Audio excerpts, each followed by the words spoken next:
Okay, so it's been about an hour since my doctor's appointment.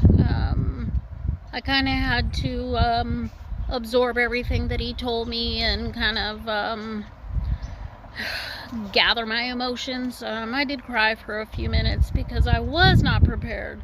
It was my understanding that I wasn't going to have to do this at least until after July 10th, after I had my PET scans and my CT scans.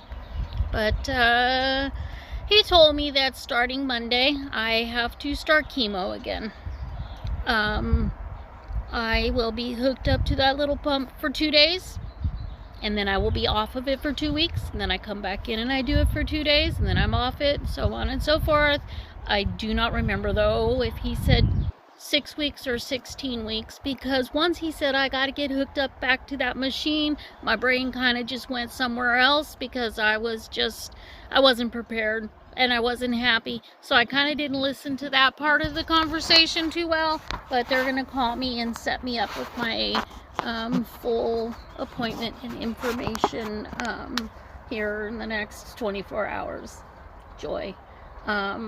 He told me, we were talking about, because I've been off for 2 weeks, no radiation, no chemo.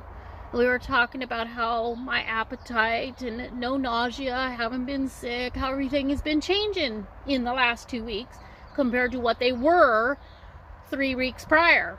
Like, it was so bad those last 3 weeks that I could not function, and I had to go stay at my daughter's house because I could not function. The nausea, the cramping, not being able to eat, not being able to tolerate food in general, just period.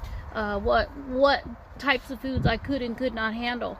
And he was telling me to prepare myself because it's going to be the same, if not worse, because this chemo is going to be double dose. He said I'm not going to be able to tolerate cold food or cold drinks, and that it's just to be ready. I told him about how I started losing my hair by the handful this last week. He says it's probably going to be the same, maybe a little worse. So yeah, I wasn't prepared. I honestly thought that I wasn't gonna have to be doing this ever again because I feel confident I'm kicking cancer's ass. I've kicked cancer's ass, but I wasn't prepared for this not to be happening at least until after July, if at all. But he says it's his protocol. He does this to make sure we've kicked cancer's ass. And then when I have my PET scan, it'll tell us probably that we have kicked cancer's ass, because this will ensure that we've shrunk it down.